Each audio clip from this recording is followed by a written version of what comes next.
한반도의 명운을 좌우할 제2차 북미 정상회담이 현재 진행 중입니다. 김정은 북한 국무위원장과 도널드 트럼프 미국 대통령이 이틀 연속으로 만나서 비핵화 담판을 벌이고 있는데요. 네, 회담이 열리고 있는 하노이에 설치된 연합뉴스TV 오픈 스튜디오 연결해 자세한 소식 들어보도록 하죠. 구아림 기자. 네, 하노이 오픈 스튜디오입니다. 우리 역사에서 가장 중요한 사건으로 기록될지 모를 이벤트가 지금 이곳 하노이에서 진행되고 있습니다. 김 위원장과 트럼프 대통령의 확대 정상회담은 40여 분 전부터 진행되고 있습니다. 지금 제 옆에는 정치부 최덕재 기자가 나와 있는데요. 2차 북미 정상회담에 대해 이야기 나눠보겠습니다. 최 기자, 오늘 북미 정상회담이 어떻게 진행될지부터 말씀해 주시죠. 지금 북미 정상의 확대 정상회담은 언제까지 진행되는 건가요? 네, 백악관이 공개한 일정표에 따르면 북미 정상의 업무 오찬이 우리 시간으로 오후 1시 55분에 열릴 예정입니다. 이제 한 1시간 20분 정도 남은 건데요. 네. 일정표상으로는 오찬 전까지 확대 정상회담 진행이 가능합니다. 다만 비핵화 담판이 원만하게 진행된다면 두 정상은 확대 정상회담을 조금 일찍 종료하고 오찬 전까지 각자 휴식을 취할 가능성도 있습니다. 네, 핵담판이 끝난 뒤 점심 식사를 함께 한다는 건데요. 이 점심 식사 이후의 일정까지 알려주시죠. 네, 점심 식사 이후엔 공동 서명식이 있습니다. 오늘 핵담판에서 북미 정상이 합의한 하노이 선언에 김 위원장과 트럼프 대통령이 각자 서명을 하고 이를 서로 교환하는 행사인데요. 공동 서명식이 열리는 시간은 우리 시간으로 오후 4시 5분쯤입니다. 지금부터 약 2시간 10분 정도 점심 식사를 함께 한다는 이야기인데요. 시간이 충분한 만큼 점심 식사를 한 뒤 회담장 내부에서 친교 행사를 할 가능성도 있다는 분석이 나옵니다. 네. 작년 싱가포르에서 열린 1차 회담에서도 김 위원장과 트럼프 대통령은 점심 식사 후 회담장이었던 카펠라 호텔을 함께 산책하는 친교 이벤트를 가졌는데요. 당시 산책 시간은 1분 정도였습니다. 물론 아직 친교 행사가 열릴지 여부도 공개된 건 아니지만 만약 친교 행사가 열린다면 싱가포르 때보다도 더 시간이 길어질지도 관심입니다. 네, 백악관이 하노이 선언 공동 서명식 일정까지 미리 공개한 걸 보면 오늘 두 정상이 비핵화에 대한 합의를 이루는 건 분명하다는 이야기인 것 같습니다. 하노이 선언 안에는 어떤 내용이 담기게 될까요?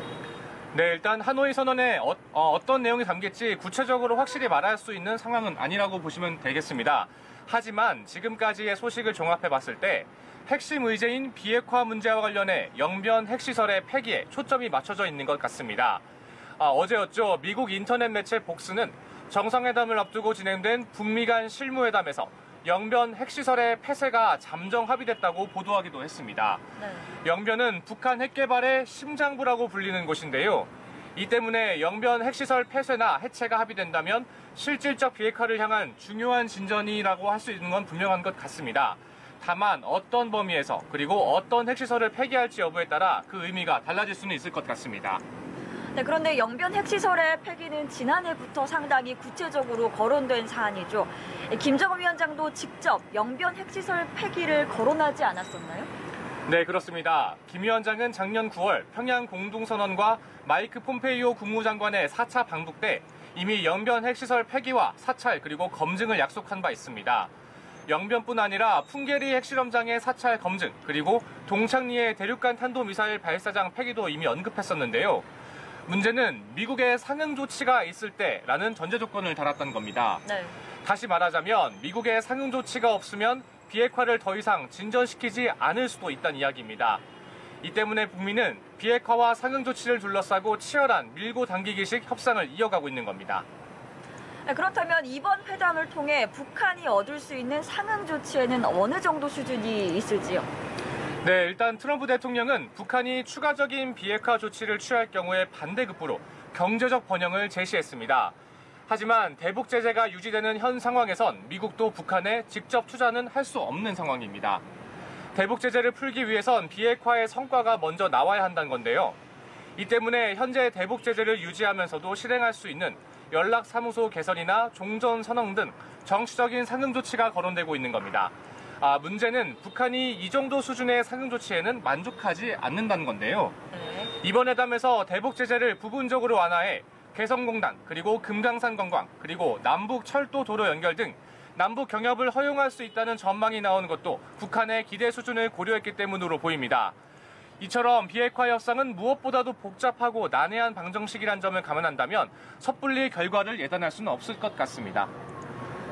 네, 말씀하신 대로 북미 간 핵협상은 변수가 너무 많아서 결과를 예측하기가 쉽지 않습니다.